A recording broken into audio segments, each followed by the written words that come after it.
friends, welcome back to Food Prep Guide. I know I'm not the only one that feels like that weekly sticker shock at the grocery store is just brutal. It seems to be a quiet stress that builds from month to month as we try to plan wholesome meals for our family. But what if we could use a few forgotten techniques from the most resourceful generation in history to cut that grocery bill? Maybe by a quarter, maybe even by a third. And here's the best part, without anyone in your family noticing. Now, this isn't about deprivation at all, it's about ingenuity. In this video, I'm going to share the forgotten art of rationing and making food stretch like they did in the 1930s, but with a modern twist so your family will never know your secret. Unless you want them to. We'll get into how to subtly bulk up meals, extend expensive ingredients, and use every last scrap while keeping everyone happy and fed. Let's start with a strategy that isn't from the 1930s, but sets the stage for making all of the other Depression-era tricks work that we'll discuss in a minute. And that is front load your protein. Now, this idea is to make your first meal of the day, if at all possible, the biggest as far as protein is concerned, and making sure that it is packed with protein. When you start the day with something substantial in the form of protein, this can be a few eggs, Greek yogurt, cottage cheese, some nuts. You stay fuller for much longer, and this dramatically cuts down on the urge to snack throughout the day. But here's why we're really doing it, and that is a protein-heavy breakfast makes a lighter dinner with less meat still feel satisfying. It's kind of a psychological and physiological hack that makes any rationing you do at the supper table easier to handle and without anyone feeling deprived. And quick tip, if you can work protein powder into your grocery budget, you can sprinkle that into Greek yogurt or cottage cheese and really pack in the protein that way. Okay, so let's move on to method number 2, but really the first one of the actual tips, and that is tackling the biggest budget killer, which is meat. During the Great Depression, meat was a luxury. A pound of beef, if you could even get it, might have had to feed a family for several meals. So their problem was clear. How do you make a tiny bit of a precious ingredient feel like a feast? Well, they became masters of disguise, mixing small amounts of meat with cheap fillers that could absorb the flavor and mimic the texture. The most common things were stuff everyone had on hand, like stale breadcrumbs, cooked rice, or even mashed potatoes. A meatloaf wasn't just meat, of course, it was a clever combo of a little bit of meat and a lot of filler. Now, for the modern twist, the main idea is the same, but our modern pantries have extenders that are not only sneaky, but give us options and can actually make the dish better for you. The key is to pick a filler that matches the color and texture of the meat that you're using and to chop it up really fine. For ground beef and things like chili, tacos, or spaghetti sauce, your secret weapons are going to be lentils and mushrooms. Cooked brown or green lentils have a texture that is remarkably similar to ground beef when you mix them in. Now, red lentils are better for sauces because they soften so much, thickening the sauce and adding protein with almost no change in taste. For mushrooms, the trick is to chop them so finely that they're almost like a mince paste. You saute them until they've released all their water and have browned, which develops this deep, savoring flavor. Then you mix this into your ground beef or your ground turkey, ground chicken, whatever it is. You can easily replace a third of your meat portion with this mixture. You can do something similar with finely grated carrots or zucchini.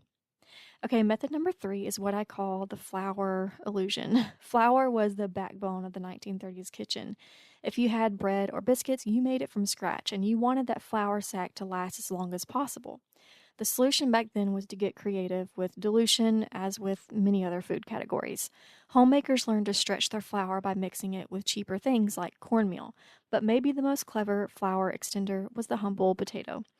Mashed potatoes, when added to bread dough, drastically cut down the amount of flour needed and created an incredibly soft, moist loaf that stayed fresher a little bit longer. We actually have a potato dinner roll recipe inside of our Mix and Jars cookbook. If you're interested in it, comment dinner rolls in the comments below, and I'll send you the link to it. Today, we can perfect this with even more convenience. You don't need leftover mashed potatoes, though they still work great, and if you have them, use them. But the modern secret weapon is instant potato flakes from a box, which is what we use in our pantry mixes to make these rolls. I know it sounds a little weird, but it's like a cheat code for soft bread. The potato starches in the flakes hold on to extra water, which makes for a more hydrated dough without it becoming a sticky mess.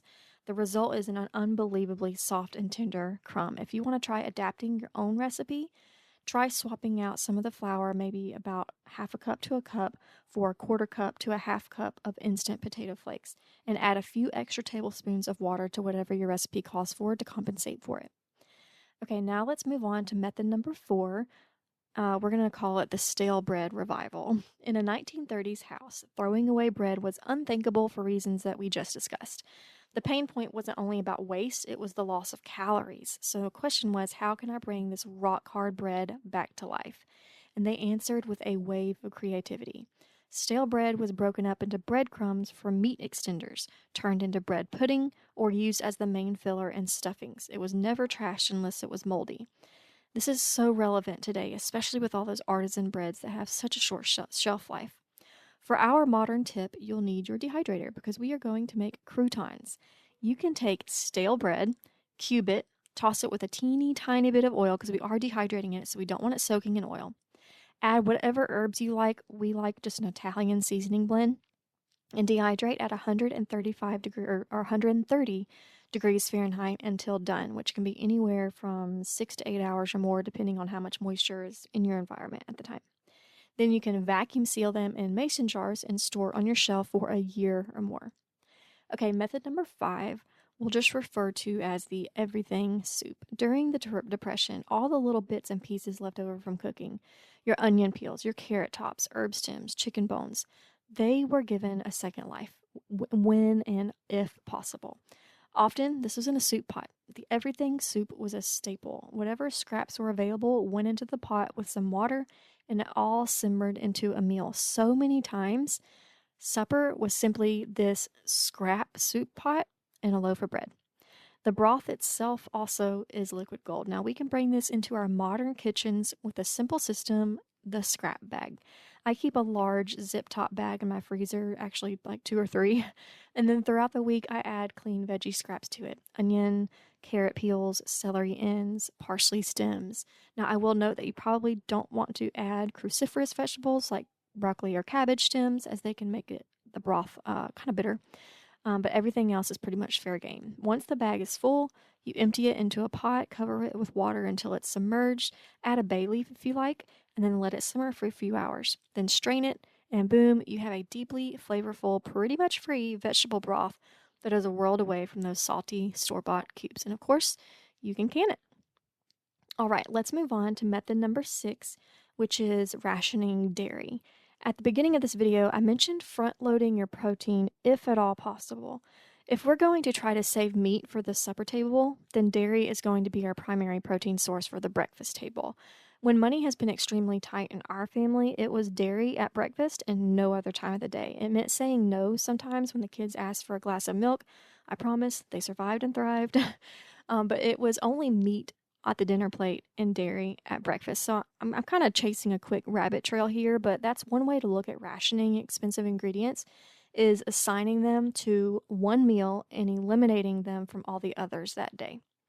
Okay, back to my original train of thought. Fresh milk and butter were precious during the Great Depression. Milk was often extended by watering it a little bit, and then when it went sour, it didn't get thrown out. The acidity was great for making biscuits and pancakes. In my modern kitchen, I've rationed dairy the most as it relates to drinking and baking. We switched to drinking water almost exclusively, so that cut out milk as just a beverage choice. And then when it comes to baking, I focus on the butter and swapping it for applesauce. Now I don't do that all the time, but when the budget calls for it, when the budget really needs to be bare bones, then I will swap the butter out for applesauce, which kind of sounds a little bit strange, but it works really great in quick breads, muffins, brownies, and more. Okay, so this last one isn't really a specific recipe, but it is the single greatest lesson from that era, I think, and it is a mindset to use everything. This root to stem philosophy is something a lot of us are rediscovering, which is so awesome to see. But we can make it really practical. Start with some broccoli stems. Most people toss them, but if you peel off the tough outer layer, which is why it gets tossed because it's so tough, you peel that off. The inside is tender and delicious, so you can shred that into coleslaw or chop them up into stir fries. Carrot tops, which most people twist off at the store sometimes or just at home, can be turned into a vibrant pesto. Blanch them quickly in boiling water, then blend them up with garlic, nuts, parmesan, and olive oil, just like you would if you were making a regular pesto. What's really fun about this is you're basically getting a whole new ingredient for free and a condiment. Then don't toss those corn cobs, turn them into corn cob jelly or syrup, which we use as our pancake syrup, or to sweeten oatmeal. We have a video showing you how to do that, and I'll link it in the description box below. As you can see, the resourcefulness of the Great Depression offers us so much more than a history lesson. These aren't merely tricks for getting by, but timeless techniques for creating abundance from very little. By adopting this mindset along with the rationing ideas with our modern twists, you're not depriving your family. You are secretly enriching their meals, adding hidden nutrients, and making your household budget breathe just a little bit easier. Okay, friends, that's all for today. We'll see you next time. Bye.